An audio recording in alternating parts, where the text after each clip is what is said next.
حضرت سیدنا عبید اللہ بن محمد مدینی رحمۃ اللہ علیہ فرماتے ہیں، ہمارے ایک دوست نے بتایا، ایک مرتبہ میں اپنی زرعی زمین کی طرف گیا، مغرب کا وقت ہوا تو نماز مغرب ادا کی، قریب ہی ایک طرف قبر تھی۔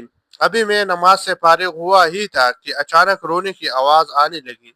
میں نے غور سے سنا تو قبر سے یہ درد بری آواز آئی، ہائے میں تو نماز بھی پڑھتا تھا، میں تو روزے بھی رکھتا تھا۔ یہ آواز سن کر مجھے پر لرزہ طاری ہو گیا۔ میں نے ایک شخص کو بلایا تو اس نے بھی وہی آواز سنی جو میں سن رہا تھا۔ پھر میں خوفزدہ و متعجب ہوا۔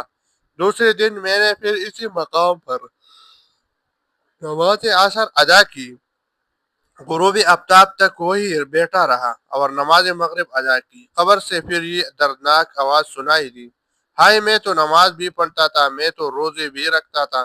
مسلسل اسی طرح آواز آتی رہی۔ میں غمگین و پریشان اپنے گھر کی طرف چلا آیا۔ مجھے بخار چڑھ گیا اور 2 مہینوں تک اسی میں مبتلا رہا۔ اللہ تعالی ہمیں تمام گناہوں سے محفوظ رکھی، نماز روزے کی ادائیگی کے ساتھ ساتھ گناہوں سے بچنے کی بھی توفیق عطا فرمائی۔ مذکورہ حکایت میں جس مردے کا ذکر ہوا وہ نماز روزے کا پابند تھا، لیکن اس کا کوئی گناہ ایسا ہوگا جس کی اسی سزا مل رہی تھی۔ اللہ تعالی ہمیں عذاب قبر سے محفوظ رکھی اور ہمارے گناہوں کو معاف فرما کر سچی توبہ کی توفیق عطا فرمائے۔